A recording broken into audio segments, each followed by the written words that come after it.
Hey, everybody. Dynamite Show. Paul Fontaine, Jeff Hawkins. A little late, but we're here. And for those watching live, I want to thank you for joining us. I see there's some people already watching. And for those on audio, well, we're not late. I don't think. Maybe we are. I don't know.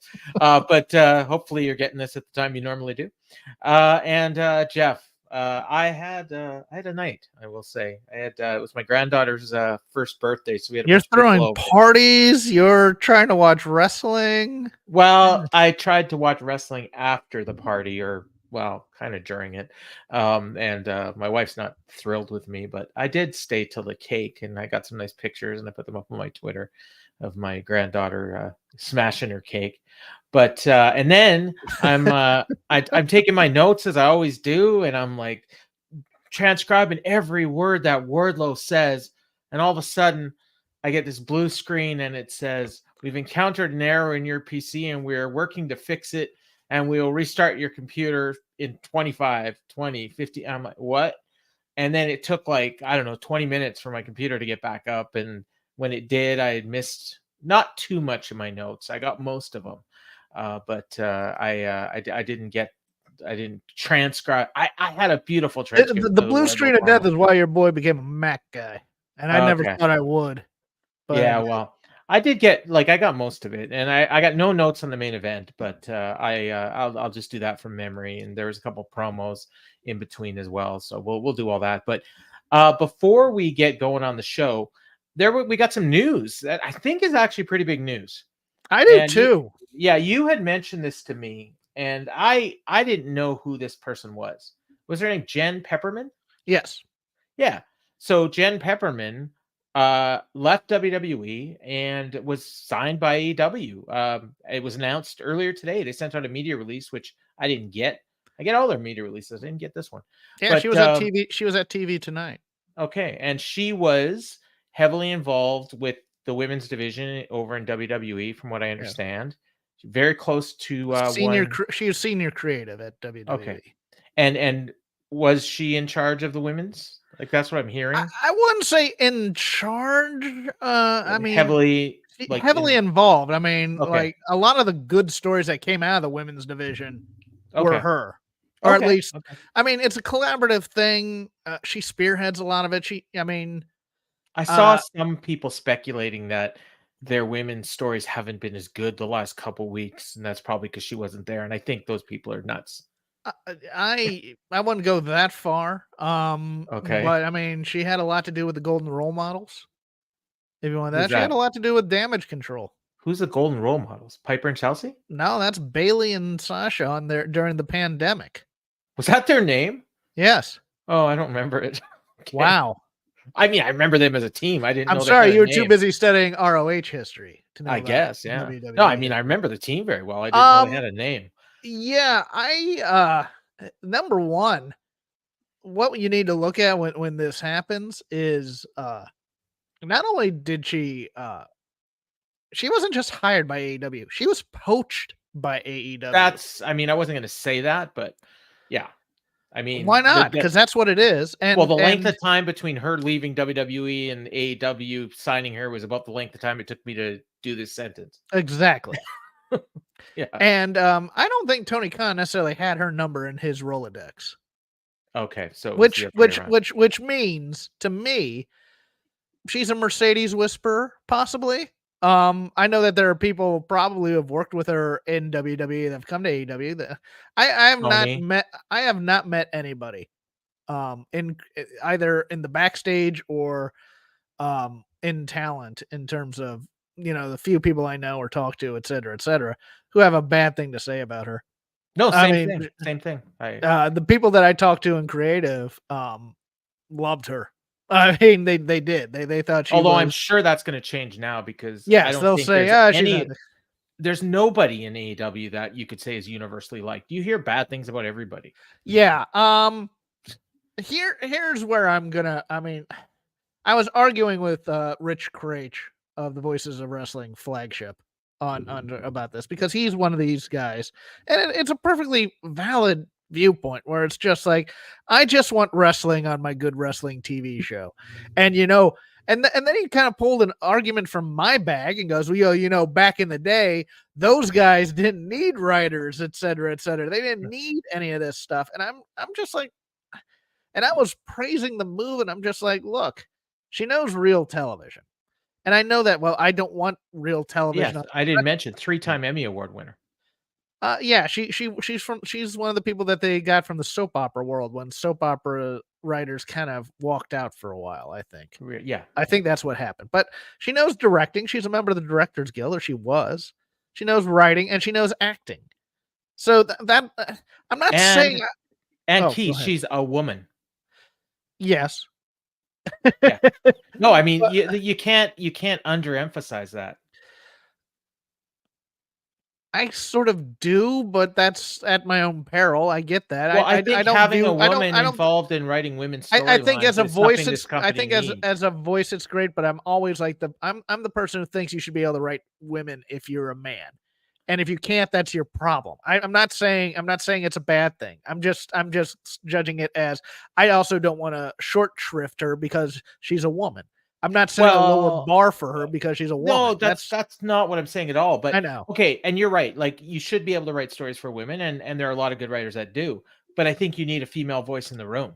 I do. I mean, I wouldn't disagree. You need that. You need that. At least in terms of trust between the talent and management. Too. Yeah. Because then they can go and say, well, I don't think a woman would actually do or say that. Yeah, and all I'm saying for people who are going to get on my ass about me really liking this hire is that I don't want WWE in AEW. I don't want camp. I don't want melodrama. I don't necessarily want soap opera stuff in there. I'm saying give this a chance because she knows a lot of things and she could be a good resource. That's what I'm saying. She could be she's a Swiss Army knife type in entertainment to me. If you know writing, directing, and acting, you can. I mean, wrestlers are fine on their own, but hey, maybe I can figure out a way to stage this promo in a way that'll make you look better, type of a thing. That's what I'm trying to say. I'm saying she can be BASF. She can make your stuff better, and if there's anybody from AEW that happens to listen to this, I doubt they do, but if they do, we know Toni listens.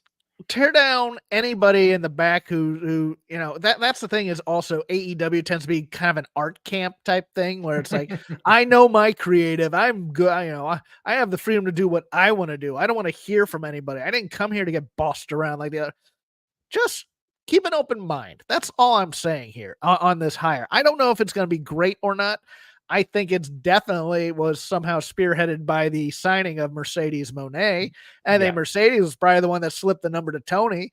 And Toni probably called her up and go, hey, can you quit and come over? Yeah, I probably won't get a non-compete because I'm a writer. They don't give non-competes to people in the back usually. Are we gonna get an angry tweet from Triple H in 6 months saying while he was going through all this stuff with his father-in-law, someone was out poaching my talent, and it's so sad? I don't think with people in the back helping that counts necessarily. I just don't. But I know like when she left, a bunch of WWE people threw out tweets thanking her, Adam Pearce especially. People who were mostly in speaking / angle type roles really appreciated the stuff that she brought to it. And I'm just saying, this is kind of what AEW needs. AEW needs something in terms of the non-wrestling aspects of a wrestling television show. That I mean, I'm hoping that creative freedom applies to her too. That's the thing I don't know if she's going to be a system quarterback or if she's going to be somebody with a lot of ideas in terms of television. That's kind of why I'm excited, because she's not just, her only TV experience isn't just WWE. She knows soap operas and she knows just basic television production.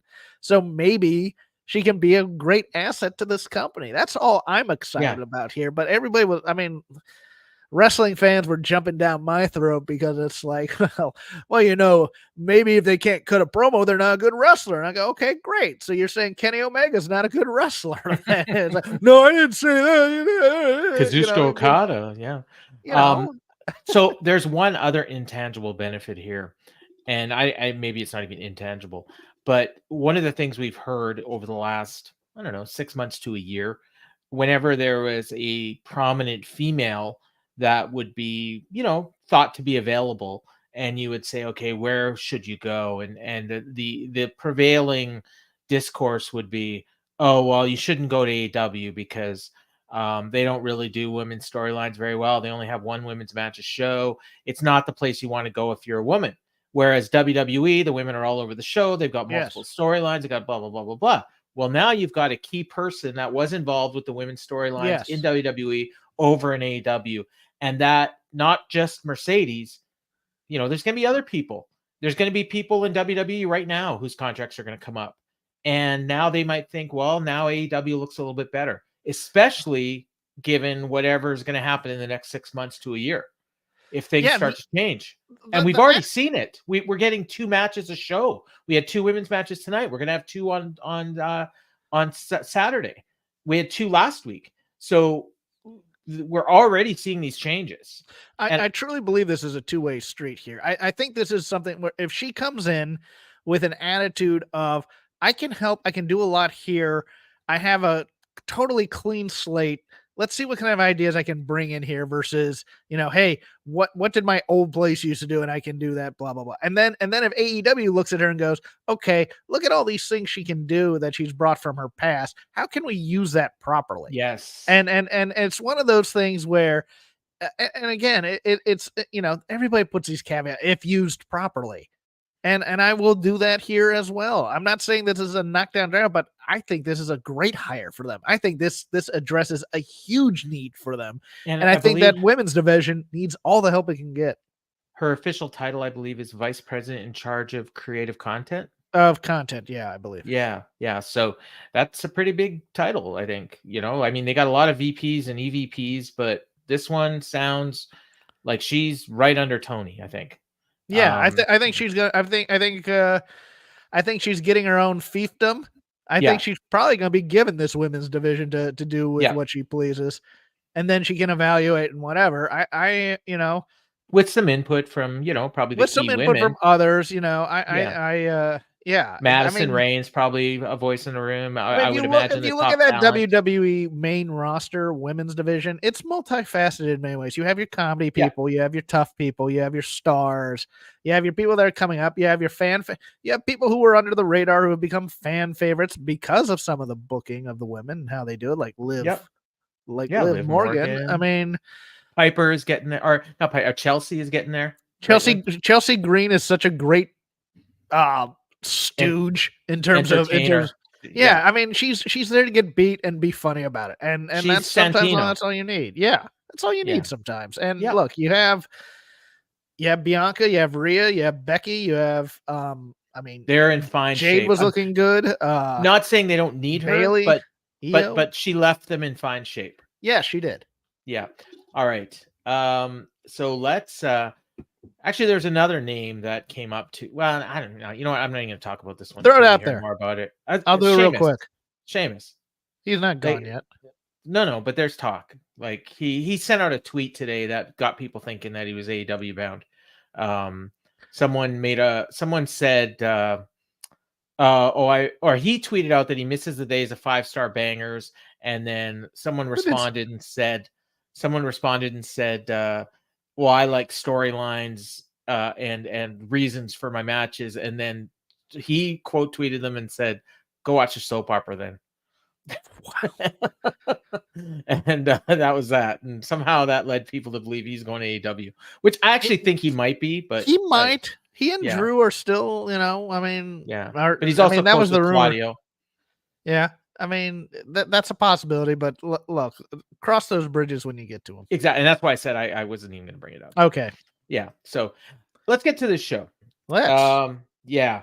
So this show didn't look like much on the surface. And Tony Kwan, I was going to say. Tony Kwan even said, he sent out a tweet like a couple hours before the show, and he almost apologized in advance for the quality, and he said they had a lot of challenges due to like injuries and people not being available and all this, but they're going to go 5 minutes over anyways, and they're going to have a great show and blah blah blah blah blah. So sometimes those shows are great, and man, we started off, and I remember last week when they announced this match, Dax and I wrote down Dax and Mox versus FTR. Claudio and Mox against FTR. And I remember being like upset because I was hoping it was gonna be on the pay-per-view. And then we're getting here on Dynamite. So I was like, well, whatever, we're gonna have a great match. And damn, did they have a great match. This match slapped so hard for me. Oh my God. It hit all my feels. This was, I mean, it started out the same as last week, but it escalated quickly. Remember last week I said they went like 13 minutes without doing anything but chops, and then like you were saying, it never just got out of gear. A lot of people liked that match last week, but this match was so much better to me. Oh yeah. And the crowd, I mean, they went back and forth between, cheering for both teams. And I'm giving Kevin Ely credit for this crowd tonight. I'm sure he was the one leading the way. He was in the fourth row. Good things. Yes. Yeah. And man, they beat the crap out of each other. I've noted that like before the match even started, Claudio's chest was bruised. So I don't know if that was in anticipation of what was about to happen or what. Early on, Moxley and Cash, I don't know if they butted heads or something, and freaking Cash's head looked like Von Wagner had his forehead painted. Like it was like his head was like protruding and red. And I was like, oh my God. And they were just chopping the crap out of each other, and they were back and forth, and man, they did all their spots, and Moxley did like the best / worst babyface in peril, like he just overacting, but it was beautiful. Like, trying to get to the corner and finally makes the tag just as Cash does the best babyface comeback I've ever seen. I mean, it was just beautiful. They both did doomsday devices at one point. Crowd chanted, "This is awesome."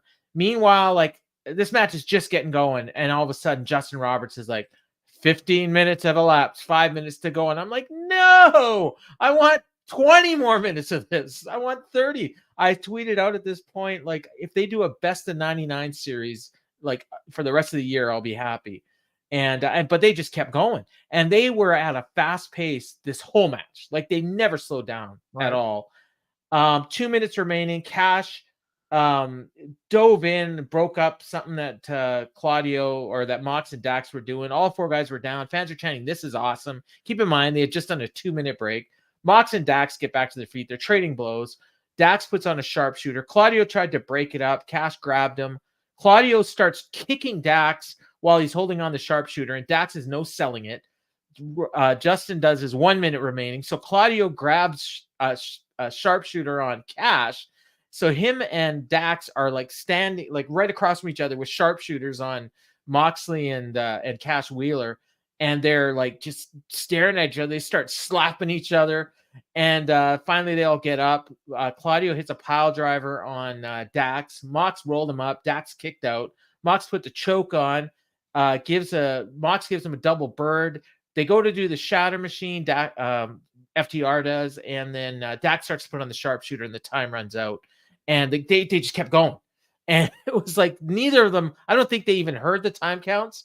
Like, sometimes they time these things out perfectly. This was just beautiful. And then the bell rang and they just kept going. I adored this match in so many ways. My favorite sequence. I don't remember it all. I mean, there are 2 that I really like. I liked the whole thing of with the chair in the corner by the barricade. That whole thing where it's like at one point Dax is beating on Dax is beating on Claudio, and then it reverses, and then Moxley's beating on Dax, and Cash comes over and breaks that up. Yeah. And then there was that other one on the outside where Moxley does something to Dax, and then Cash shoves Moxley into the stairs. Claudio comes out to chase Cash off. Cash jumps over the stairs and does like the Captain Morgan pose on the stairs, where he's just like has his hands on his hips and like 1 foot up. I howled at that. That was great. Yeah. And then the aftermath of this match was how a brawl should be, just kind of sporadic. I mean, they do the brawls way too much in terms of security coming out and being geeks and things like that. But this felt actually what it would be kind of like, where it's like tensions never calm down, but guys never necessarily break away from the security either type of a thing. It's just one of those things where the tension is still there for a few minutes, as opposed to it being a spot where it's like, Goldberg or Brock beat up 20 indie wrestlers with black shirts on or something like that. Wasn't this. No, that wasn't this at all. Excalibur said the locker room emptied, and I mean, that's what it was. There was refs, there was wrestlers, there was indie guys, there was just a multitude of people, and I was trying to make out who they were, and the occasional I know Butcher and Blade were part of it. Butcher, he was the one that finally got it calmed down a little bit. He just decided at some point, okay, enough of this. I am tired of this crap. And everybody's like, yeah, oh, you're the Butcher. I'm not doing and then it. I saw Daniels out there, and he was trying to get them across. Yeah. But then they broke him up for a bit, and then they started at it again. And they were like in the ring. They were outside the ring. They were jumping at each other. This is like a street fight where the cops show up, and it's like, all right, I'm going to walk away. And then they end up, it was a scene jawing at each other. A scene from Cops is what it was. It was just unreal. And so they just went nuts, and it was here I figured out, okay, they're gonna do a rematch at the pay-per-view.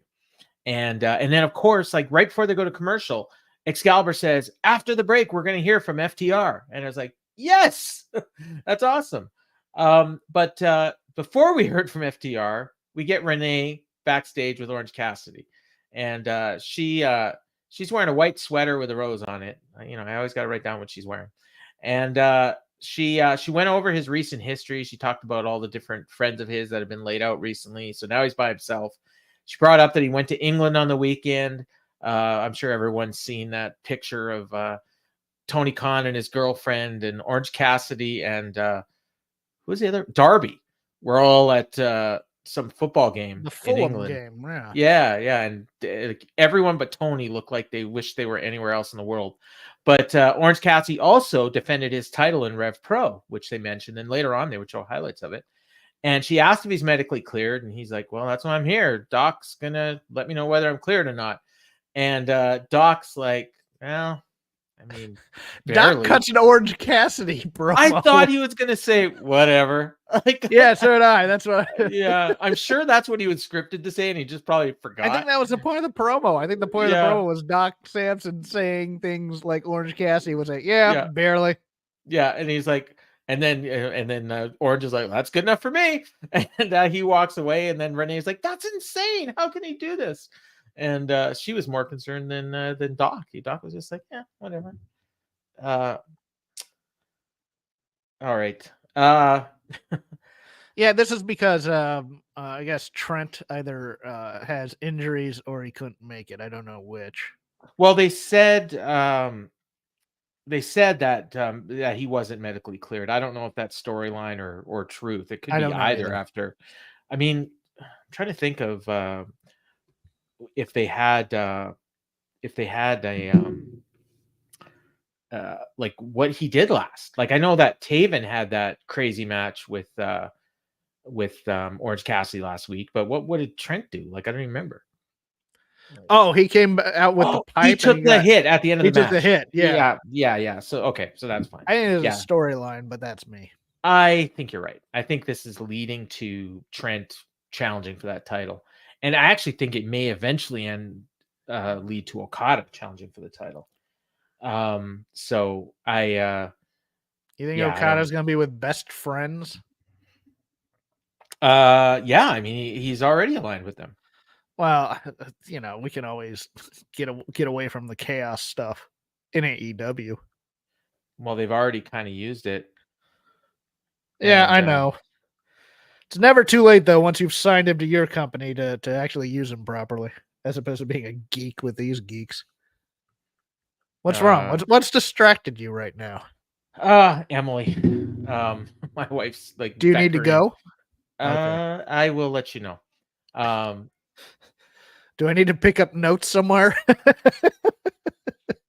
Okay. You know what? What are we at here? So we did so they showed highlights of the Undisputed Kingdom attacking Chuck and Rocky and laying out Orange Cassidy, and then highlights of last week. And they mentioned that Orange Cassidy was taking Trent's match because he's not medically cleared. Oh, you know what you can talk about is Scoops Marves interviewing FTR and the brawl that followed. Can you do 90 seconds on that? I think I can. Okay, so I'm going to shut off my camera and go deal with what's going on upstairs, and you talk about old scoops and the brawl that ensued backstage. Yeah, so Alex Marvez is backstage, and it looks like even that FTR has started cutting the promo before even the camera comes on. And actually, for me, this is one of FTR's better promos that they've cut because of that. If you watch FTR promos, and this is a criticism that I've brought up on this show multiple times, FTR being possibly my favorite act in professional wrestling, they always start neutral, and then they have to get into their emotion to find the promo that they want to cut. Here they're almost mid promo when Marvez goes to them, and of course, they're angry. They decide to call out they call out the BCC for Revolution because, hey, we're not doing anything. You do anything? No. And then the BCC come out, and they're coming out being held back by security into the parking garage.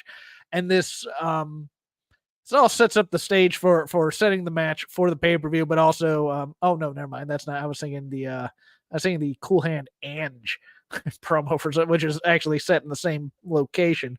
Kind of, but yeah, Marvez is back there to set up the match for Revolution between Moxley and Claudio versus FTR. He said do 90 seconds, but I think that was probably a lie on both his part and my part, because this promo, was basically a thing, and I don't have notes in front of me because he's the guy who writes the notes. So let's stall here a little, kids. Reading some of the chat. Yeah, I get people's apprehension with the hire because these are things reacting to it. If we see crap angles like you see in NXT, then I don't want her in there. Look, I've already gone through all that. I don't want AEW to turn into WWE. I don't particularly care for WWE and their style. I never have. But we also live in a world where wrestling has evolved and people haven't learned how to talk. And that's a problem. It's why I called out Dave when he said, "Oh, Ricochet's can't miss on the WWE roster." You know why? Because Ricochet doesn't know how to talk. And if he had somebody helping him, then maybe he could have done so. It sounds like Paul's back, so I think I've stalled long enough. Oh, I forgot to mute my camera, didn't I? Yeah, you did. But that's okay. No, all we heard was you coming back. Okay. I basically said that this interview set up FTR and BCC, and then I stalled. All right. Well, yeah. So they're having a match at Revolution, and hopefully it's no time limit. At the very least, give them an hour. But it's honestly, it's probably the match I'm most looking forward to besides the main event. So, and that led into Orange Cassidy against an unadvertised match that I had no idea was happening until the show started. Mike Bennett.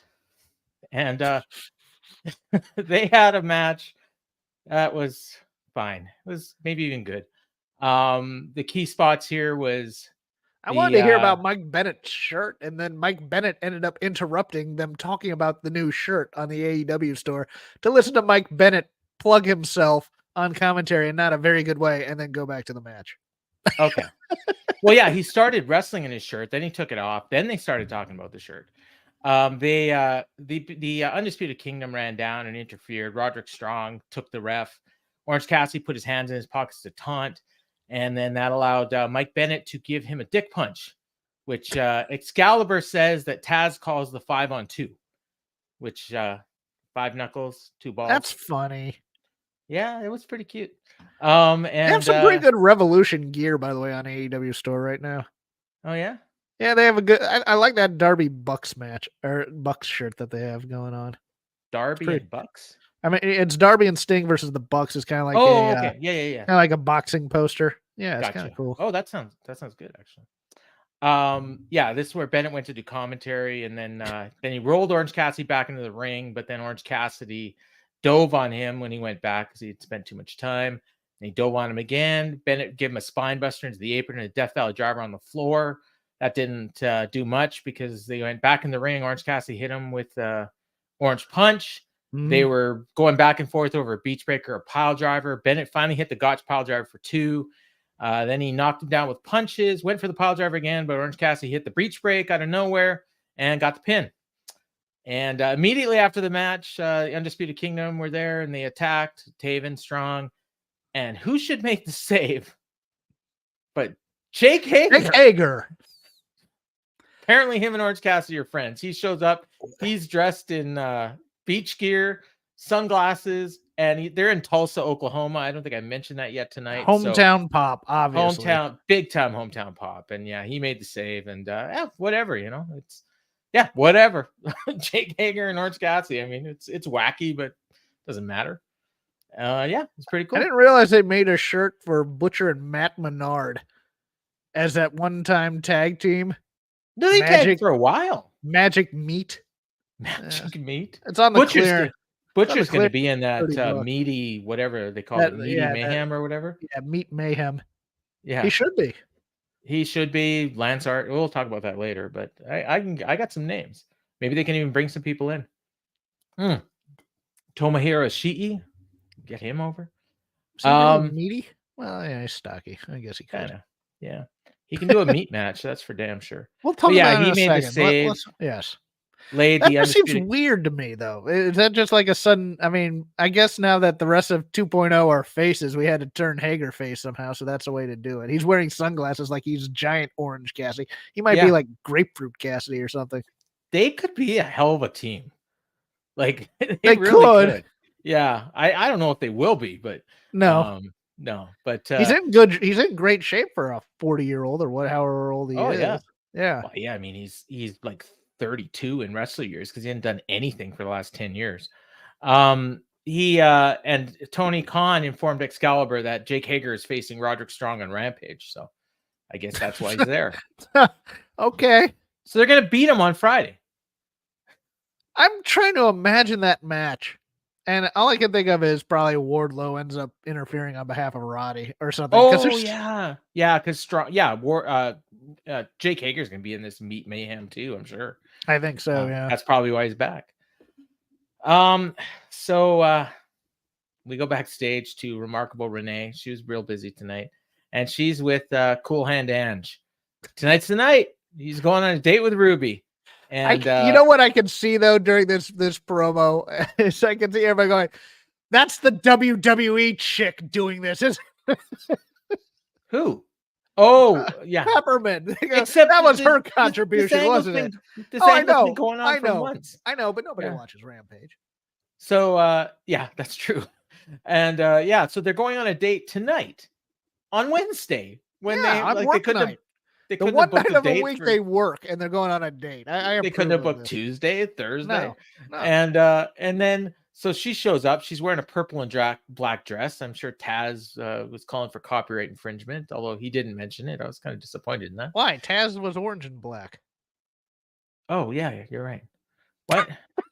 No, this was orange and black. I just wrote it down wrong. Purple and black? I don't know why I said purple and black, but it was orange and black. She looked like freaking Betty Rubble. This was one of those things like the internet meme where it was like, is the dress yellow or blue? She looked like a tattooed Betty Rubble. Yeah. So Renee says, I'm going to leave it to you.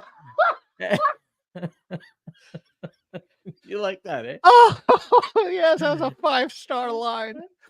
And she says, text me later with the details. And then Ruby says, I'll tell you about it on Friday. So she can't even text her on Thursday. They got to wait till Friday on Rampage. Well, they're going to be, knocking boots or something on the that's a 2-night date. That's a hell of a first date, man. If it goes more than 24 hours, it's a good date. So a car pulls up in the backstage area here. And then Ruby said, "Oh, is that for us?" And Angie's like, "No, I got us a lift."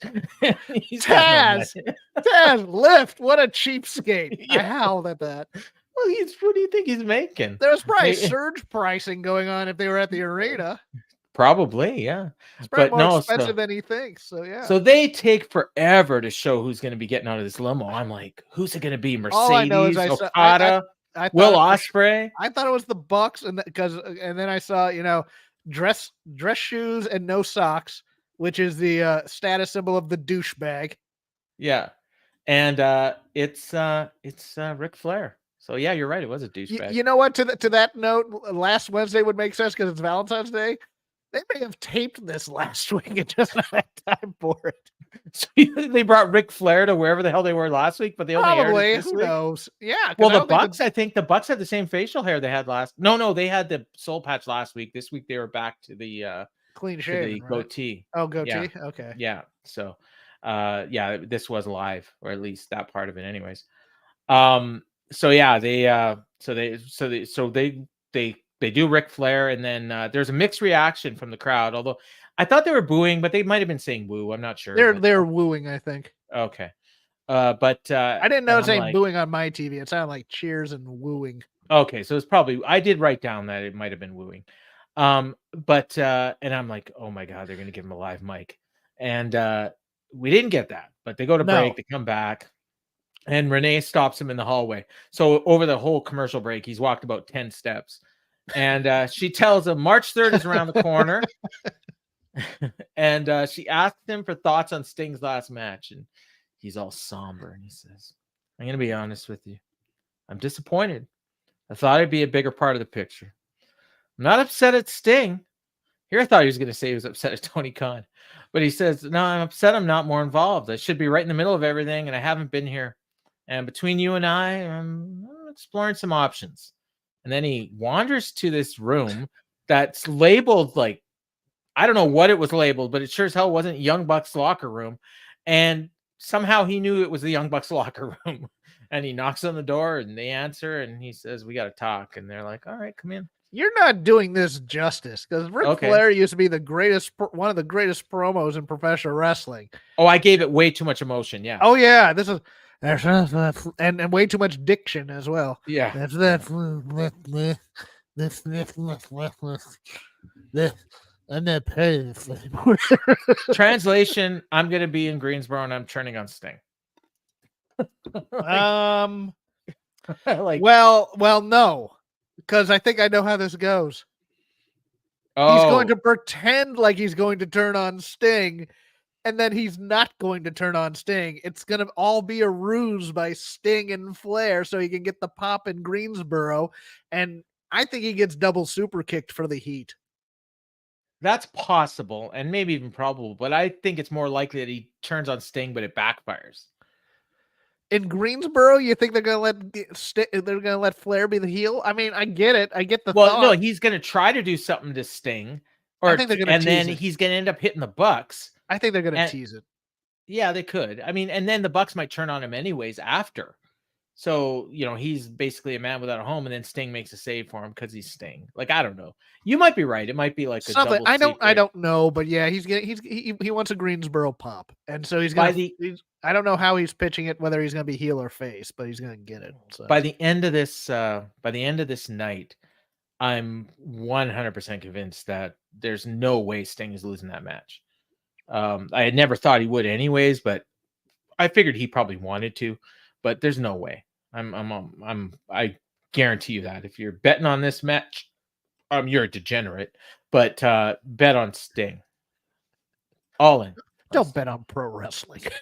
Well, I don't. All right. So we go back to the ring, and there's a lot of stuff on this show that I think, like whatever Toni was talking about in that tweet before the show, I think they just threw this together because they didn't have anything else. And like even that thing at the beginning, like with the FTR match that goes 20 minutes and then the brawl afterwards and all that, like I think that was like, frick, we got to kill 35 minutes here. Let's just throw these guys out there and have a match in the best brawl in the history of wrestling. And, that'll do that. And I think that's what happened. So here we get Tony Schiavone, and he introduces Daniel Garcia. They didn't mention this. I mean, not that you would. You're not going to, advertise, we're going to hear from Daniel Garcia. But they should have, based on what they got, because man, this segment I thought was great. I don't know what you thought, but Excalibur pointed out in here that JR is out having surgery. Best wishes to him. I think he said the goal is that he's back for Sting's last match, so we'll see if that happens. Tony Schiavone mentioned the match with Copeland last week. mentions that they're the top two contenders for the TNT Championship. So rankings are out the window because Daniel Garcia is not ranked and he didn't beat Copeland. So whatever, that's fine. Copeland is on the shelf. The crowd boos that. So he says, coming up at Revolution, this man will get his TNT title shot at Revolution. So I was told when they brought the rankings back, we're done with having randos get title shots. But nope, that's not happening either. Fans start chanting, Garcia, Garcia. So great. You deserve it, Chance. So he gets a mic and he says, a lot of time I didn't feel like I deserve it. So thanks for saying that. I felt I was always destined for great things. People told me I was going to be great. When I was at my lowest point, I lost my confidence in that feeling, but I know that going through all that, 3 seconds was all I needed. And at the end of the Continental Classic, I got those 3 seconds. Those 3 seconds changed my life. Every single time I got down, you all picked me back up. Every time I danced, you danced with me. I can't thank each and every one of you enough for helping me restore that feeling. Adam Copeland, no one knows how that match would have ended, but if it had gone on any longer, I'd have made you tap out. It's not over between you and me, but the next time I see you, I will be holding the TNT title, and that brings me to Revolution. Christian Cage, I got a message for you. When you step in the ring with me, and then it cuts off and Christian's music played. He cut a hell of a babyface promo here. Really liked his delivery. His delivery was amazing. Was the words, great. Whatever. But see the one when I danced, you danced with him. Oh, jeez. Whatever. I get it. I get it. But I thought this was gonna rebrand him as like badass Daniel Garcia. Well, that's coming. That's coming. But I mean, the whole point. I mean, none of it. This is his best promo.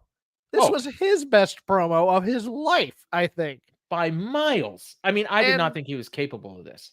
Like, I again, really look. Let's just give Peppermint all the credit for all these great promos, and then we'll see what happens. She wrote it. She delivered it. I don't know because we'll get into another promo later, which was probably the best of that person's career. So yeah, I mean, something happened this week where something was in the water, and everybody just came out with guns blazing. Oh, I know who you're talking about. Okay. Yeah. The one I don't have notes for. So Christian interrupts. And he says, Adam Copeland will not have another chance at my TNT title ever again. Do you understand me? So Tulsa, sit down while I conduct my business. I love that line. Daniel, what happened to you last week was just a byproduct of being in there with Adam Copeland. But no, you stand there as the number one contender for my TNT championship. It makes my head spin every time they say this. You've been on a hell of a run racking up wins. And as much as I'd like to step in the ring with you, I don't think it should happen at Revolution. Crowd booed that, which I thought is amazing because normally when you tell them a match is happening, like, at a different show, like people sometimes boo that, but they actually want Daniel Garcia to get his title shot at Revolution. So he says, it's not that I don't think you're worthy. I don't think you're ready. You're easily distracted. Don't get me wrong. I like your dance moves, but they're just distractions. You want to make these people smile. You want to entertain them. I just want to leave the arena every night as the most dominant TNT champion of all time.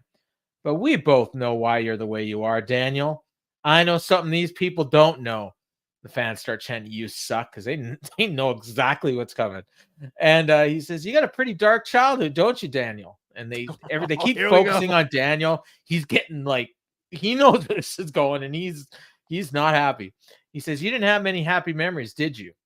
Do you know Jackie Garcia from 2 Baker Court in Buffalo, New York? What? She was married to David Garcia, wasn't she? David Garcia is your father. And your father is dead. Oh my God. Garcia is just fuming. And he says, wouldn't it be a beautiful fairy tale ending for you to win by our match and raise that belt over your head in memory of your father? Well, your father was a piece of crap and a loser alcoholic who lost his life to the bottle. Unlike him, I don't want to hurt you. I want to help you. I want to raise your full potential. At Revolution, I don't want to be your opponent. I want to be your father. And I have to note that while this whole promo is going on, Nick Wayne is behind him. And he's mugging constantly. Yes, he is. He's opening his shirt. I am your father, or you're my father. And he was great in this. He added so much to the segment. Shayna was just there, whatever, Mother Wayne. But with the turtleneck that continues to look like it gets bigger every week. Yeah. Well, it's not the only thing that gets bigger. So Christian Cage, Daniel Garcia says, if you ever open your mouth about my beautiful mother again, how about you come down to this ring and I'll put you in the ground right now. So Christian nods to Nick Wayne and he sends him down to the ring. And of course he gets like put in a sharpshooter right away. And then Christian sends Killswitch down, and Killswitch he can't even get in the ring. He's like kind of trips over himself a little bit. Yeah. But I think they were just biding time because Matt Menard showed For up a out of second, nowhere with a chair, laid out Killswitch, passes a chair over to Garcia, and they both got chairs and they're holding off the patriarchy. And so yeah, we got a title match for Revolution: Christian against Daniel Garcia. So I guess Edge is, I guess they're probably gonna do that match at Double or Nothing. I don't know, or he's gonna show up like we talked about that last week. He might just show up and cost Garcia the match, perhaps. Yeah, if they're gonna put Copeland with Christian, they could always blame Garcia for Copeland taking the concerto. Yeah. I just thought of something weird though. Instead of Copeland turning, what if Menard turns on Garcia and Daddy Magic becomes part of the patriarchy? Oh. Well, yeah. I mean, the other thing, Garcia could end up joining the patriarchy. That's true too. I don't think so though. I think they got. But I think what's going to happen is Copeland is going to cost Christian the title or Garcia the title, but not like, like churning. No, like he's gonna attack Christian. Like, and that's, they're eventually going to get together, but I think they got one more match in them at least. Yeah. So yeah. Jason reminds me they announced an overrun. They weren't looking to kill time. No, they were. I don't know what's going on with these overruns, but I have a feeling that like maybe TNT is asking for them. I'm not positive of that, but no, I think it's the other way. I think Tony's asking for him and they're giving it to him because even though he's got no material, like yeah, because what happens is everybody's tuning in for the show afterwards, and he gets that crowd too, and it's part of the ratings. That's what they were doing with it's what they did on Raw, or not Raw. Oh yeah, it was Nitro. They used to do that all the time. Yeah. So well, NXT does it, still. And that way they can also then boost how great of a ratings this new stupid Petrick show has gotten on TBS, because that's a new show that's produced by David Letterman, and it's kind of a Tiffany property for them right now. Ah, and Dynamite can take some of the credit for it. Yes. All right. We go back again to Remarkable Renee. She's with RVD, Hangman, and Hook. And Hangman is just pissed off. She asked him about the world title match at Revolution, and he said, well, tonight's opportunity for all of us. Opportunity for Hook to avenge your loss to Joe, and opportunity for RVD to avenge losing to Swerve in a hardcore match. He's yelling at both of them, and he said, remember, our goal tonight is to hurt Swerve Strickland. And then RVD's like, yeah, let's hurt him. And he like fist bumps Hook, and Hook's like, yeah, whatever. And yeah, it was just basically a promo to set up the fact that Hangman wasn't going to be on the same page as his partners. It was fine. Hangman is full, like the beard's gone. He's just got the mustache now. He's just rocking the stash. Yeah. And Magnum Page is what we can call him. Next we got, they had advertised Toni Storm. Well, earlier it was Toni Storm and Deonna Purrazzo are both going to be in action, but then during the show, they told us Deonna's opponent, Madison Rayne. But in this, Tony's opponent was Sydney Winnell. And Sydney Winnell looks like a grown-up Billy Starks. That's the best way I can describe her. Like, I don't really know of any way. And amazingly, she got some offense in. She was running wild on Toni early, but then Toni reversed it with a Thez press. She knocked her into the corner. She hit a bulldog. They went to black and white, and Toni posed, and that allowed the jobber to get a little bit more. She hit a jawbuster, and then Toni quickly turned around. She hit her local talent. She's from the area. Yeah, Sydney Hill. She did her Sweet Cheeks music, and she hit the Storm Zero in the middle. Then she went for the ankle lock, but the jobber looked like she wanted to tap, but then Toni instead switched over to a Venus de Milo, and she verbally tapped, and the match was over. So that was it. No, she flapped the hand in the back there so that she could tap out. But yeah. Oh, okay. I thought she verbally tapped, but that's fine. So yeah, that was it. She just used Deonna's finisher on her. Yes. And then while she's celebrating, so it's funny because they did 2 women's matches and they advertised 2 women's matches, but they put them both in the same segment. So whatever. you can't have it all. But anyways, they so during Tony's celebration, Deonna's music played, and she was not happy about that. But we got Deonna Purrazzo and Madison Rain, and the fans.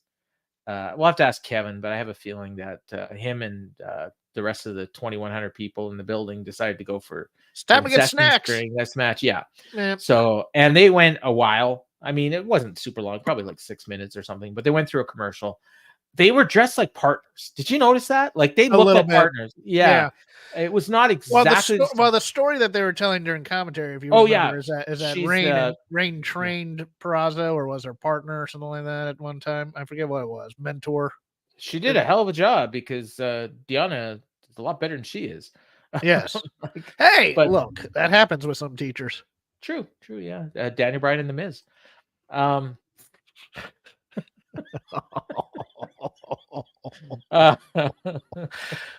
on it tonight, aren't you? Okay. During this match, they gave the lineup for Rampage. So get this. I don't know if you caught it. I did not.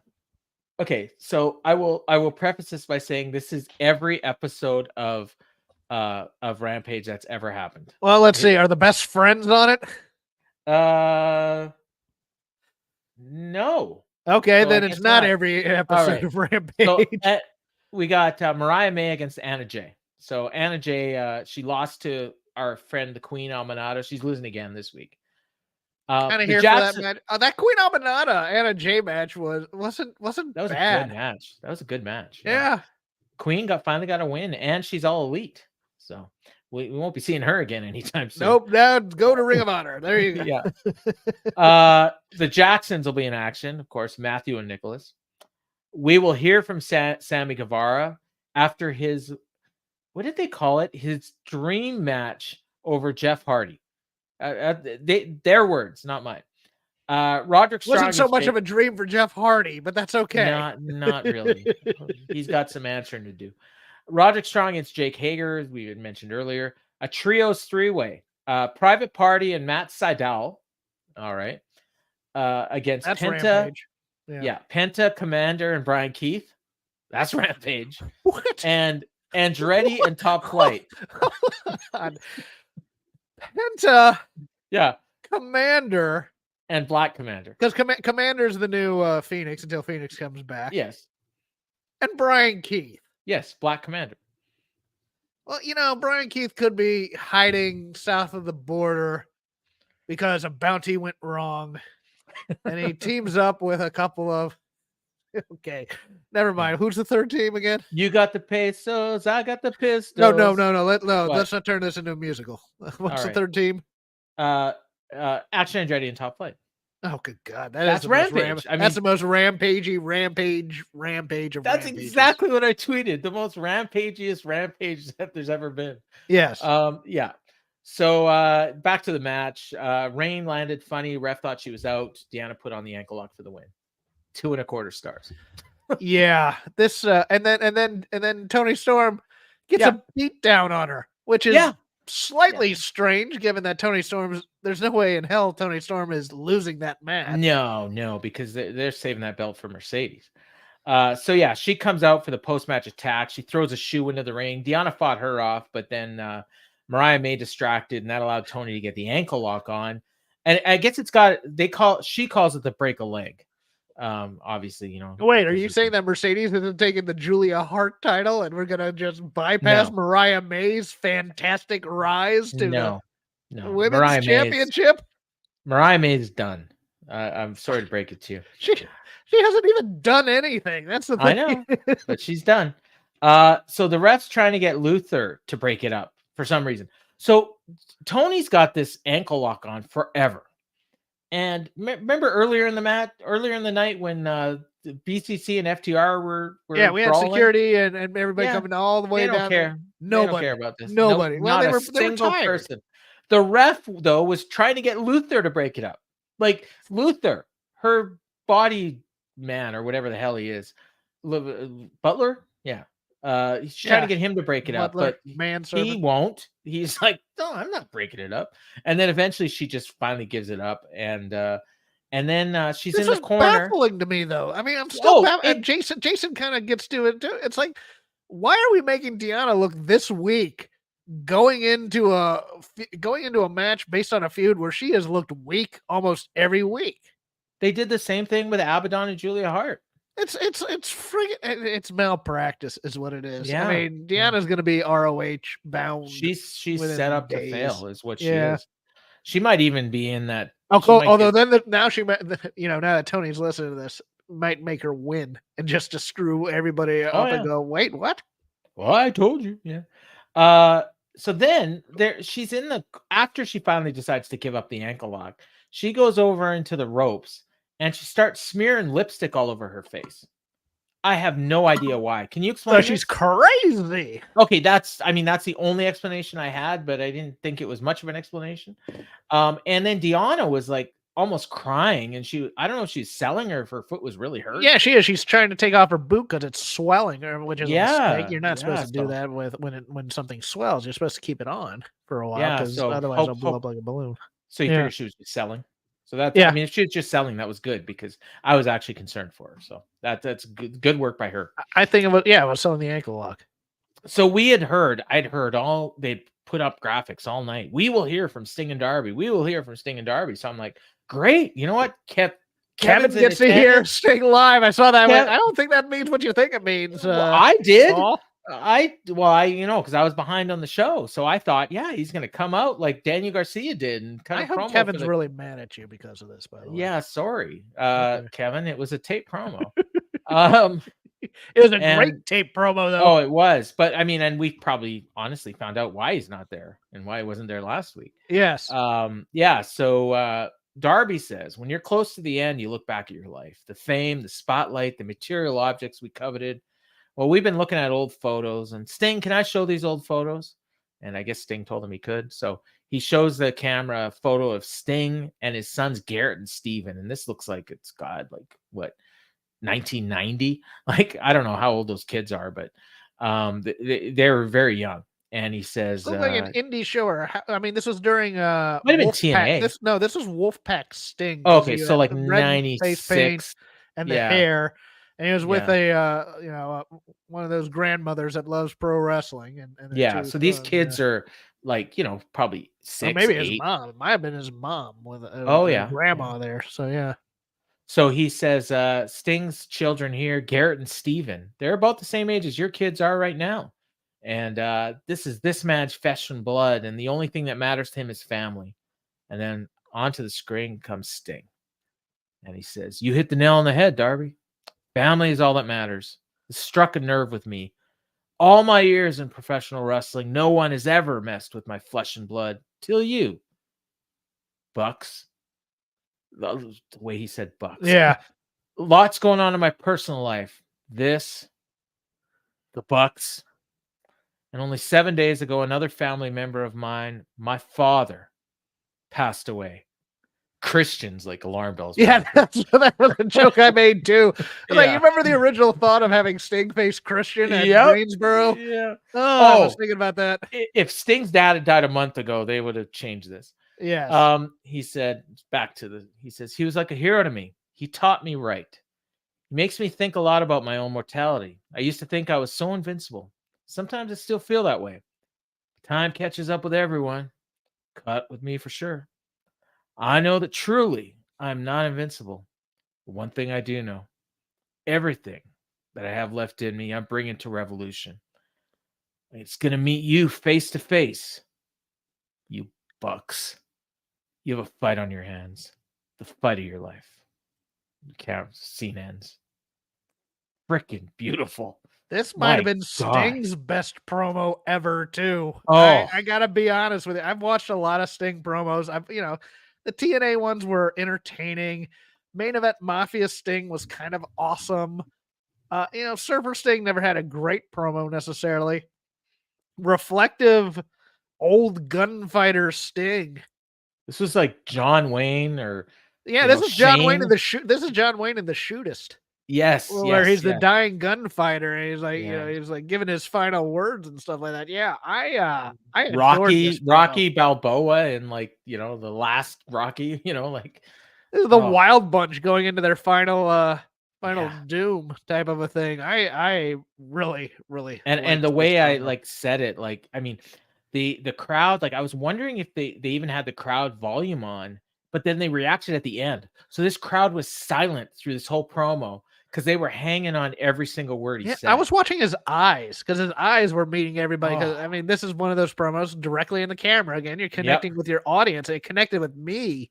But immediately, but I was also talking directly to the Bucks. Yeah, I was thinking personal. What's going on in his personal? Is he getting divorced? Is his wife leaving? Yeah, yeah, like, me too. Yeah, because I hadn't heard anything about his father passing away. I was just like, oh. No, and I mean, Sting's 62, 60. His dad's probably like 90. So and he wasn't camping up. He wasn't camping up the anger or the emotion either. He was just being. This is what's going to happen. Yeah, you all are going to feel pain. You boys done stepped in it. Yes. You effed around.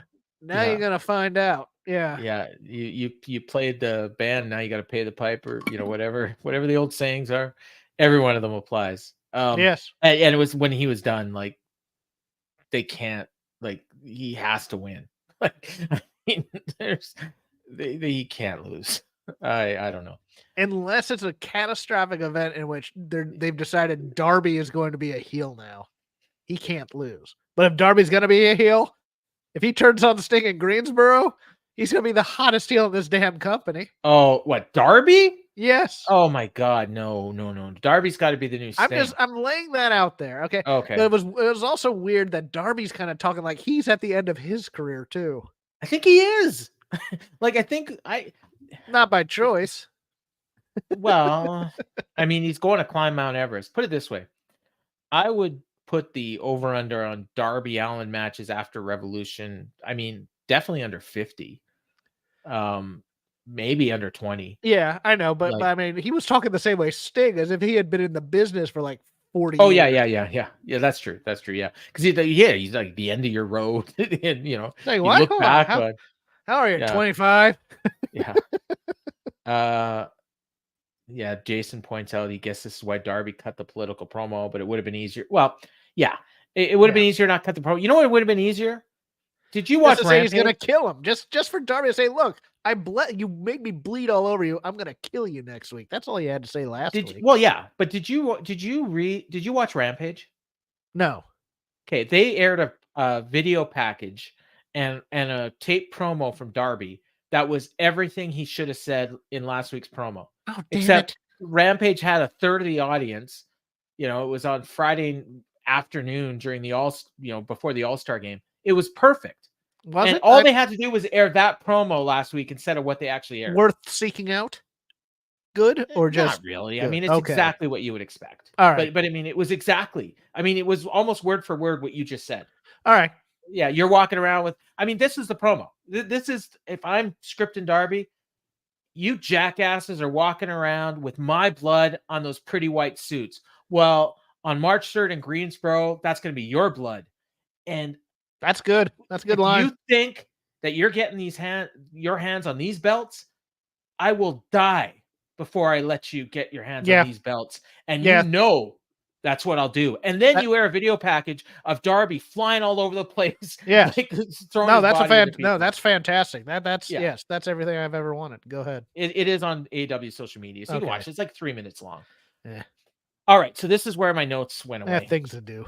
Yeah. This is where my notes went away. So next we got Toni Schiavone again in the ring with something else that I'm sure they did at the last minute because they had to fill holes in the show.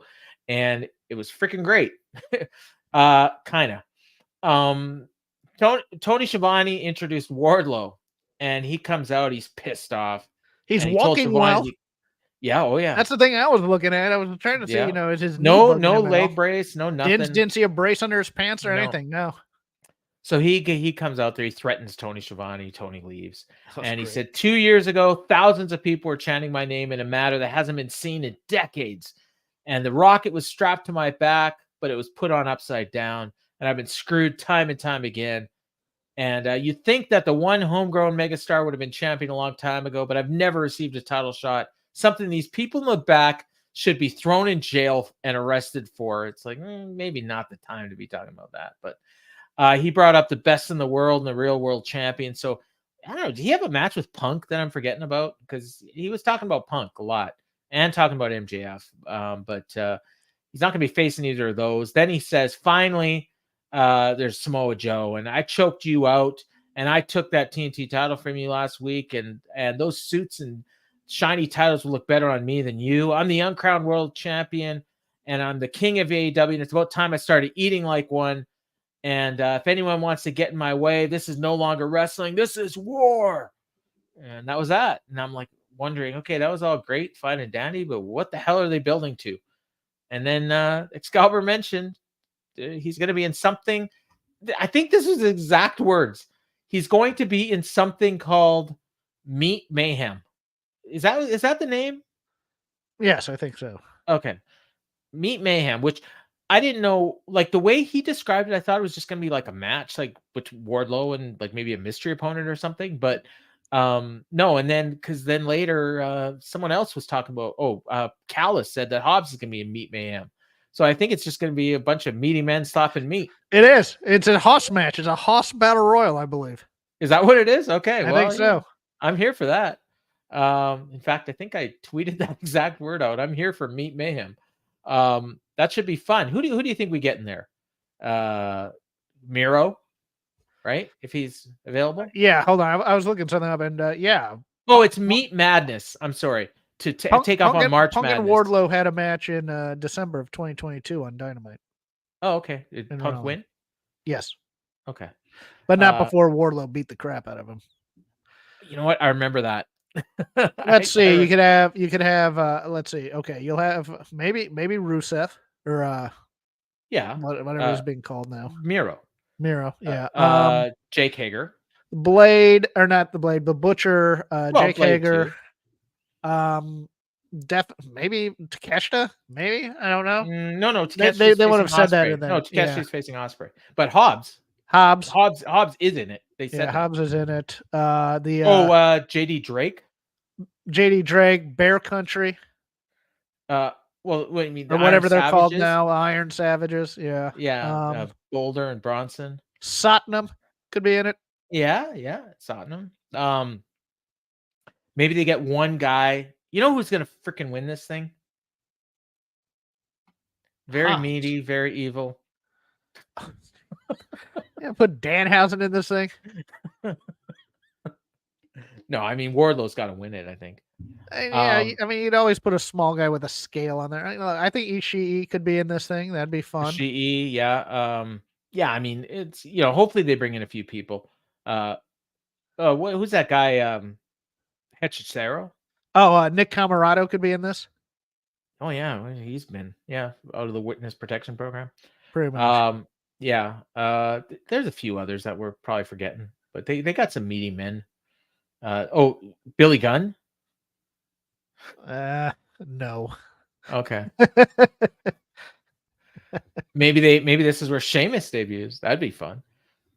I don't think he's free yet. No, he's not free. No, so let's not do that. I'm trying to think of big dudes like they can get a bunch of Southern indie wrestlers if they want. Is there any of the cuts? Like Elias? Elias would be a freaking monster in that company. Probably. Yeah, he would. Yeah, they could bring him in. Yeah, he would be. Steve Macklin. Macklin won't be a free agent yet. Oh, I thought he was. I thought his contract was up. It's coming up. Oh, okay. I believe. Forbidden Door. Jeff Cobb could always show up. Jeff Cobb, yeah, that'd be fun. Yeah, so we'll have a fun match. I'll be looking forward to this one. All right, Black Taurus. Oh yeah. Well, you know what? He'd be tiny, I think, compared to the rest of those guys in there. He's a meaty guy for a luchador. That's true. True. Yeah. Hechicero's Hikuleo. Oh yeah. Yeah. Hikuleo. Yeah. Bring in Ming. Oh God. That'd be fun. Hacksaw. The Barbarian. Oh, okay. Now we're getting. You ever go back and watch 1989 Great American Bash. That is a meat match right there. That double battle royal they have. That's like Dr. Death, Ron Simmons, Dan Spivey, Sid Vicious, Mike Rotunda. That's a meat match right there. This is it's slightly Arby's. It's Arby's adjacent in terms of having the meat. Yeah, exactly. All right, we get another promo that was I have no idea why it was on the show. Bang Bang Scissor Gang. Hold on, I haven't talked about this Wardlow promo. Hold on, you're right. Okay, sorry. Was this the other guy you were referring to? Yes, this is Wardlow's promo of his career, and we're talking about this stupid meat match. Let's get well. The only thing I didn't like was that he was talking about people from another company. No, the only thing I didn't like was he was talking about office politics and people in the back not giving him a title shot and stuff. I'm like, no, screw that. The stuff when he's talking about destroying everybody who was a former world champion was great. Okay. And alluding to them. like the MGF, but I don't know why you need to mention Punk. Because he's in the other company and screw him. We're better. Dude, everybody's been doing this for years. When guys would jump, they show him. When Vader jumped, WCW put out video packages of him getting destroyed by various wrestlers in WCW. I am fine with the petty. I am on this one. All right. Because it's getting Wardlow over by saying I've destroyed every champ or the last 3 or 4 champions you've had in this company, and I haven't gotten a world title shot. So I'm fine. That makes sense, and I mean it's a question that everyone has. I mean, why isn't he ranked? But that's another issue. Right. Wardlow turned on MJF in the Punk MJF chain match and won the TNT belt when Punk got hurt. Yeah, and then I think he lost it to Joe. And then Joe won it back or something. And then they had that stupid cutting the ponytail crap. Oh God, yeah. Oh. They've been so mismanaged. I mean, look, and I get that. Like he's right. He's saying everything that's correct. Although I don't know if they need to be arrested. I don't think you need to be saying I'm a homegrown talent, et cetera, et cetera. Nobody cares about that. Just kick people's ass. That's all that matters about that. But true. It's one of those things where I mean. Like when he was white hot to be turned, and then they didn't turn him in Cleveland that one time. That was, and then they tried to find another way around it. Then he was ice cold. I mean, yeah. Oh, that actually, this was a good line because he mentioned that he broke Punk, and he still. That's what I was alluding to. Yeah. Yeah, and I mean in that, Punk's, he did one match in WWE and he got. That was a reference to Best in the World. Yeah. Yeah, I mean, that was the other thing is they didn't actually say who he was talking about. So, I mean, I would think most people are going to know. But... Most of us can put 2 and 2 together. True.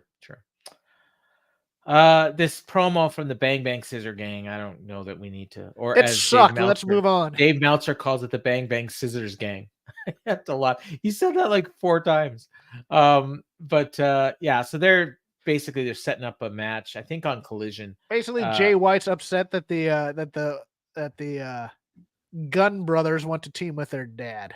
Right. So he decides to break them up.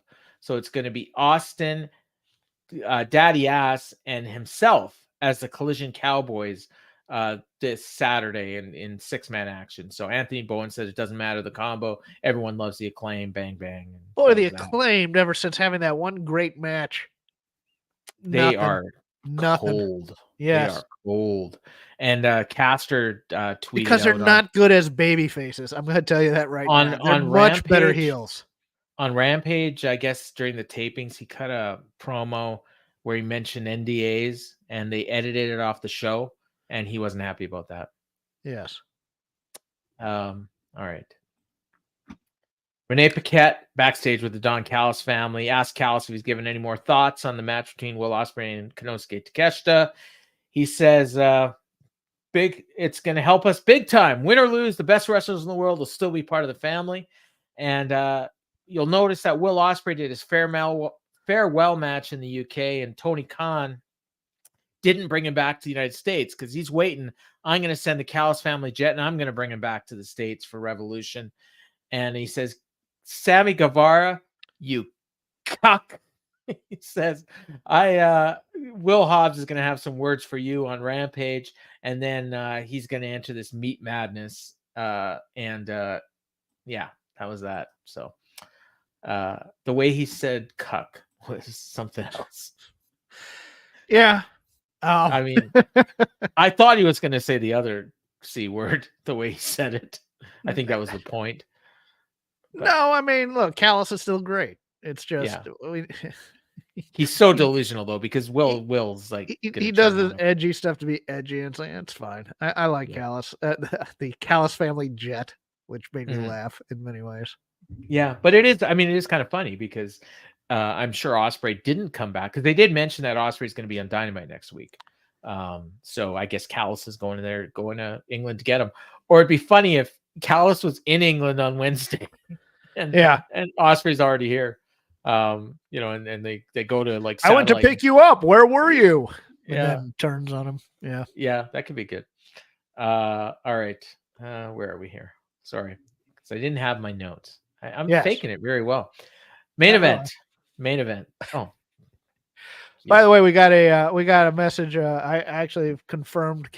Kevin told us that Hangman looked good at first, and then was kind of cussing to himself, limping to the back. And our boy, friend of the Jeff, Sean Ross Sapp, says, "Yeah, it looks that way. It looks like he got injured in this match."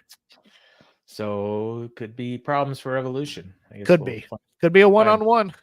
Well, which is fine. Yeah, I am totally fine with that.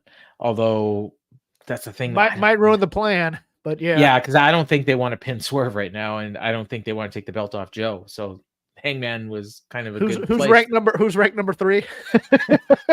Copeland. He's injured. Okay, there you go. We can pin Copeland in Greensboro. Yeah, except he's injured.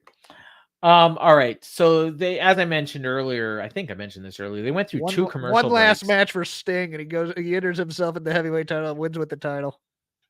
Yeah, I could do that. I've put RVD in there. No, God, no. So yeah, speaking of which, it was Samoa Joe, Swerve Strickland, and Brian Cage against Hangman Page, Hook, and RVD.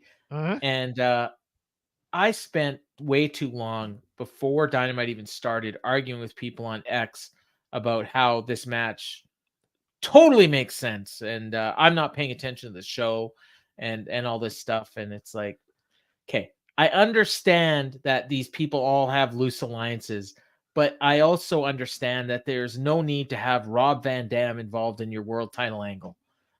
I'm sorry, there is no convincing, and it's not that I'm not paying attention, and it's not that I don't know what's going on. It's that I don't think Rob Van Dam belongs in the world title angle. But that's besides the point. And I don't see why Samoa Joe and Swerve Strickland are teaming. And I was told, oh well, Joe and Rob. It was Van because Dam, did you get a lot of the? It was because of the pick your poison type of thing. Yeah, and Samoa Joe has history with Rob Van Dam going back to TNA. That stuff's BS. Oh yeah, and Hook and RVD, they're an established tag team, and Hangman has referenced RVD in his promos, and he picked him in the Pick Your Poison match. And I didn't think it made sense until I saw Rob Van Dam get beat, and it's like, okay, now. And where was Bishop Khan then? You know, why wasn't he in this match instead of Brian Cage? That's true. That's actually a good point. Now that I think about it. Yeah. So, anyways, they had a match. I mean, it was fine. I thought this match was fun. It was good. I mean, they went through 2 breaks. It was. I like that they weren't doing constant. Okay, Swerve and Joe can't get along because I no. Yeah, that's true. Yeah, I thought for certain Hangman and Joe were going to walk out on their teams. I did. I thought I was positive Hangman was going to walk out of his team. This match was fun. Ball had some fun about RVD. Like worked most of it. From what I can tell, he did. Did all his moves. He actually looked good. Tony Khan loves him from Rob Van Dam. Oh yeah, I mean he grew up on ECW, so he got to shine. You know, and they did a lot of spots. They eventually worked to this spot where like all 3 of them were in the ring at the same time, and they squared off. And then I don't even remember what happened. And like I said, I don't have my notes. So, but they did a Tower of Doom spot. Hook hit the Red Rum on Cage, made a blind tag to Joe. Hook ate a pop-up power bomb. Page flew in with a buckshot on Cage. Oh yeah, and this is where Joe, Strickland, and Page were left alone in the ring. They showed the Revolution graphics. That was nice timing. Strickland and Joe took out Page. He rolled to the floor, and I guess is that where he hurt himself, or no? It was no. It was when he reversed on the Muscle Buster. Yeah, he was up on the Muscle Buster, and he came down. Yeah, Page powerbomb Strickland off the apron through the announce table. Oh yeah, that's right. And then Joe ducked a buckshot back inside, hit a snap power slam for 2. Already took out Cage with a slingshot splash, made the tag. Joe waiting. Didn't see Hook, and he ate an exploder. RVD went up for the 5-star. Cage shoved him off, wiped out Hook with a discus lariat, and then Joe sank on the Katina clutch, and RVD faded and passed out. No armbar, no like raising the arm 3 times for those of you keeping score. And Joe held up the AEW title. Strickland looked on with Nana, and Page kept telling the cameraman not to shoot him, holding his ankle. And the writer here on the notes I'm reading said, hopefully Page isn't injured. Yeah. And But it looks as like it- he might be. He might have turned an ankle. I hope that's They- all it they- was. they threw up a graphic during after the match. Quickly, they now Excalibur never even mentioned it, but Bryan Danielson against Jun Nakayama on Collision. Yeah, no, I think they announced that last week sometime. No, it was on Twitter. Yeah, Like something like it's that. never been mentioned on TV. Yeah, of course not. But I mean, not that. I was kind of hoping Cage would go in there and hope that all three of them could have their hands raised, but you knew Swerve and Joe weren't going to do that. But I found the whole No, it staging was of that weird thing though. At funny. the end, when It was funny to me. when Joe had the clutch on RVD, it looked like Nano was like trying to get Swerve to like break it up or something, and Swerve was kind of looking on like he was pissed off. So I guess he was mad that Joe took the win. Yes, You know, like I think that's a story. Cage was kind of standing guard on the outside. I thought he was going to roll inside to stand guard for anybody who might jump in and try and break it up. But I also thought that might be why Nana was trying to get Swerve up, but I guess not. Gotcha. I think it was just to get him up after the, But the he stuff that was. happened. I would imagine Swerve was probably also distracted by Hangman, like legit in real life kind of thing. Like, well, yeah, but he was also selling the effects of the power bomb. Yes, yeah, that too, yeah. But yeah, it was a good match. I mean, it was fine. It was, what It was a good TV main event, I thought. And Yeah. this is the kind of thing they do is they combine a couple of angles and put it in the show. It was good. and it wasn't too convoluted, Yeah. like you said, not too much of the is At the When end, they you get got the expected, Swerve nails Joe. So Yeah. now we're no longer friends yeah. Well, and they never were. I mean, now we're no longer partners. So Yeah, whatever. yeah. And that was that. That was Dynamite. We got one more week of this build, and I mean, often Well, the you complaint- see these things a lot in terms of this was the best Dynamite I've ever seen, et cetera. So this might be my favorite Dynamite of the last 52 weeks. Really, wow. In terms of it had a nice mix of good wrestling and good non-wrestling, I thought. And that's what I want. I don't want all good wrestling. I want angle building. I want promos. I want things like that. I really liked the show 2 weeks ago with that Swerve page opener and the Sting and Darby winning the tag titles at the end. That was a great match. That was a great show too. I'm Yeah. not saying best show. I'm saying favorite. Okay. Favorite. Yeah, that's fair. That's fair. I would. You know what? It's hard for me to say favorite, and it has nothing to do with AEW, but it has to do with my freaking laptop dying in the middle of it. I'm trying to decide whether or not I like that opening tag match more than Takeshita and Darby. Yeah, a lot of people go back to that Takeshita Darby match. I mean, personally, for me, it's Swerve and Page, but everyone's got their different favorites. Yeah. I preferred the 1 hour cage match on that New Japan show over Danielson and Zack Sabre, and 10 people on the Observer poll agreed with me. So, see, I didn't like that match at all. Oh, really? Okay. I thought it was. I mean, I thought it was a nice experiment. It was a brave experiment, but you can't do a Southern Blood match in New Japan because there's no crowd reaction to anything that happens in that match until. Well, and the other thing is you don't watch it as closely as I do, so you might not have been as invested in the. That's also very, very true. But I was also I was trying to be just invested in watching the match, and that was fair enough. Yeah, and if it's just about the match, like if this was just some random promotion and somebody said, "Oh, you got to watch this match," I would feel the same way as you. Like I would be like, "Well, I don't care who these people are." I mean, I liked the visual of it and everything like that. Yeah. But let's just end the show because we're arguing about stuff that's not AEW. Well, what I wanted to say though was we have, I think, 10, 11 days till Revolution. Yeah. And a lot of times the discourse around AEW is, oh, you know what? They don't great on paper, but they haven't done any build. Yeah. Well, that is not the case here. That's not the case here. No, exactly. No, they've been building it. It's been they've been building and building. Best build of their career. The last AEW. Yeah. The last 2 or 3 shows have been nothing but pay-per-view build. Yeah. And I imagine we're going to get another one next week.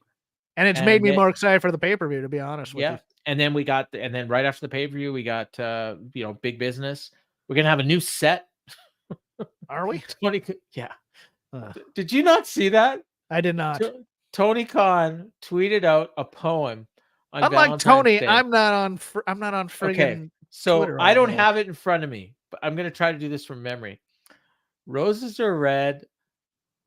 No, the Dynamite set is red. The Dynamite set is blue. No, roses are red. Violets are blue. The Dynamite set is 2, and after after Revolution. It won't be anymore. So like he just did the absolute worst poem that that would have been on the Granny Show. I gotta. You're doing a new TK. set, and now you're gonna have a new look for Dynamite on TV, and then just move on with it. I don't have time for this crap. No, I gotta find this. I gotta find this poem for you. Oh God, it Nipsey is. Russell, he ain't. Oh, here we go. Okay, Tony Khan is a Valentine's Day poem. This got to be it. Maybe you should get a date. Oh, here we go. I got it. Roses are red, violets are blue. If you love wrestling, I appreciate you. It's a huge Wednesday. AEW Dynamite. No, that's not it. Oh God, that must have been last year. Can we just end this show? No. Here we go. Wait. Oh, sorry. I gotta read this poem. This poem. Oh, here we go. AEW Dynamite is red. AEW Dynamite is blue. Until the Wednesday after AEW Revolution, when we'll have a brand new set for you. That's his poem. So, anyways, get your plugs in. And follow me at Crap Game 13. This might be my last Dynamite show ever after going through that terrible bit. I do a show on Voices of Wrestling called Shake Them Ropes with Chris Novembrino this week. The Elimination Chamber preview. And hey, Chris has really enjoyed Raw. I liked Raw and SmackDown this week. Dynamite was pretty solid. We might be poly positives, which will be a new thing for us. Raw had the 5th highest cage match rating of any show or pay-per-view in the last 3 years. And that's in all wrestling. Yeah. Not just WWE. Yeah. I think I also think the tribalists have figured out that people are going in there because people are paying attention to the AEW cage match rating because Tony loves it so much. But none of the other shows have been that good. It was just this one. No, it was a very good show. So we'll be talking about that. That'll drop hopefully Friday before Elimination Chamber comes in. It just depends when you can record. And then follow me for bad jokes, 80s references, other things on Elon Musk's X at Crap Game 13. I don't have much to plug other than the fact that I co-hosted a show with our buddy Darren Dazzle Wadsworth where he presented some his top 15 theme songs from TV shows.